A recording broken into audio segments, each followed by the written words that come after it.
Valerie Ervin is officially a Democratic candidate for governor, but how voters will actually cast a ballot for her remains unclear.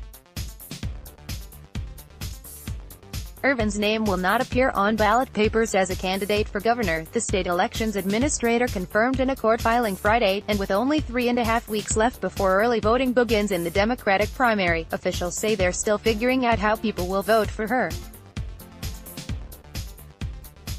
Linda Lamone, the state's top elections official, filed an affidavit Friday in a case unrelated to Ervin's candidacy, saying she had consulted with her staff and local elections directors in making her decision.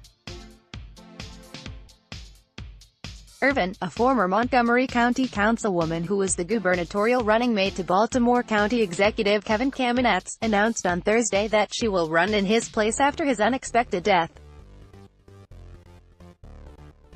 She named Mayor Saul Johnson, a former member of the Baltimore County School Board, as her own running mate. But Lamone wrote that it was too late to change ballots, which are already being printed. Maryland gubernatorial candidates are lining up to oppose Republican Governor Larry Hogan, who officially filed for re-election Feb. 22. For our coverage of these candidates, visit this page. Accordingly, at my direction, my staff informed the directors of the local boards that we would be working with local boards to develop appropriate alternative measures, Lamone wrote.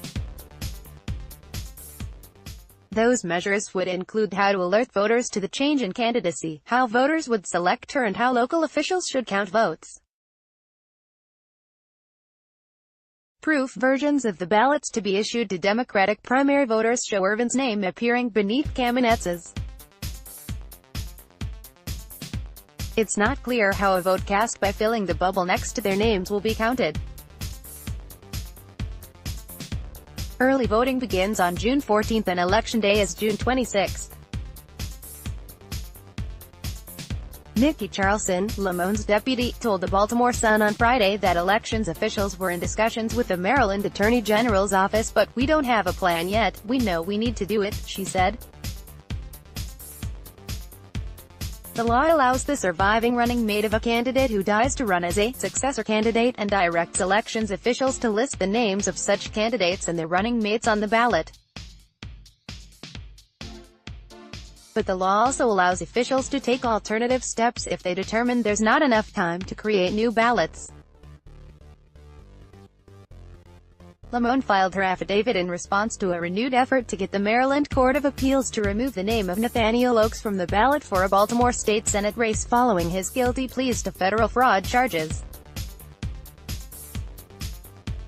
The state's top court rejected that request Friday. Resolving the questions about how voters will opt for her in June is just one of the challenges Ervin faces in making a late entry to the race. She is not well known outside Montgomery County and likely won't be able to access $2 million in campaign funds Kamenetz had raised.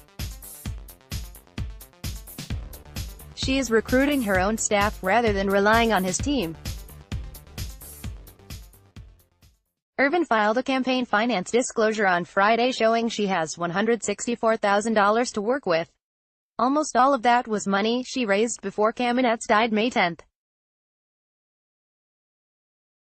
Like other gubernatorial teams, Kamenetz and Ervin maintained separate campaign accounts, potentially allowing donors to give more money before reaching the legal cap. But that structure now means Ervin doesn't have access to money donated to Kamenetz's account. Ervin's campaign did not respond to questions about the ballot or her finances, but in a post Friday evening on Twitter, she wrote, "Any champion of democracy who wants Maryland voters to decide this election should want our Ervin Johnson ticket on the Democratic primary ballot," she told the website Maryland Matters in an interview published Friday that she hoped to meet with Lamone and get legal advice about Kamenetz's funds. Ervin's new report shows that, in the last month, Ervin accepted more than $95,000 in campaign donations, many of them from companies that have a history of being generous to Kamenetz's campaigns. 10 of the donations totaling $38,000 came from businesses sharing a post office box in Timonium. The names of many of the companies match up with properties owned by Hill Management. Ervin's campaign also accepted $6,000, the maximum, from Edward St. John, chairman of St. John Properties. Unite Here Local 25, a union for hotel workers that endorsed Ervin and Kamenetz, also gave $6,000 to Ervin's account. Ervin's account also received $6,180 from a joint account that Kamenetz and Ervin formed this spring. That transaction was dated Tuesday.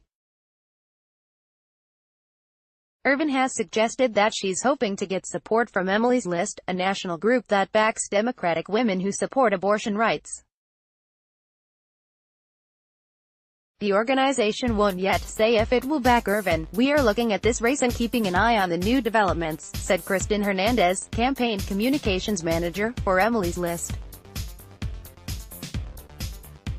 "We are always excited to see more women running for office, especially Democratic women," Baltimore Sun reporter Pamela Wood contributed to this story. Duncan at baltsun.com, twitter.com/Duncan.